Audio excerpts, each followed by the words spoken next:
જય શ્રી કૃષ્ણ. હું દેવશ્રી અને સ્વાગત છે આર મેજિક ડેઝ પર. હવે આજે આપણે એક એ વાતની ચર્ચા કરવા જઈ રહ્યા છે કે જે આપણે બધા જ કરીએ છીએ પણ આપણને ખ્યાલ નથી કે એ સૌથી મોટી ભૂલ છે ગ્રેટિટ્યૂડ પ્રેક્ટિસની. આપણે બોલીએ તો છે કે થેન્ક યુ ભગવાન, મને આટલી સમૃદ્ધિ આપવા માટે થેન્ક યુ, હું ટ્રુલી બ્લેસ્ડ છું. પણ અંદરથી એવો વિચાર આવે કે મારી પાસે તો આ નથી, મારી પાસે તો પેલું નથી. તો આપણા શબ્દો તો ખૂબ ગ્રેટિટ્યૂડના છે પણ અંદરની ફિલિંગ લેકની છે. તો આપણે એવી જ વસ્તુ અટ્રેક્ટ કરીશું કે જેને માટે આપણે કમ્પ્લેન કરવી પડે. તો યુનિવર્સ એ તમારા શબ્દો નથી જોતું, તમારી ફિલિંગ જોવે છે.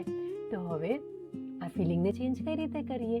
તો જ્યારે પણ ગ્રેટિટ્યૂડ પ્રેક્ટિસ કરવાની હોય ને ત્યારે 2 સેકન્ડ માટે આંખો બંધ કરી ને એ ખુશીની મોમેન્ટ યાદ કરીએ જેને યાદ કરતાં માત્ર તમે આનંદિત થઈ જાઓ. હવે એ છે ને ખુશીની ફિલિંગને સ્ટ્રોંગ કરીએ અને પછી થેન્ક યુ કરીએ. પછી બોલીએ કે થેન્ક યુ યુનિવર્સ, મારી લાઈફ બહુ જ બ્લેસ્ડ છે, મને ખૂબ ખૂબ ખૂબ પ્રેમ કરવા માટે ખૂબ થેન્ક યુ. તમારી લાઈફમાં બધું જ મળશે આ ફ્રીક્વન્સી ચેન્જ કરવાથી. આ એક નાનો ચેન્જ તમારી લાઈફ બદલી શકે છે.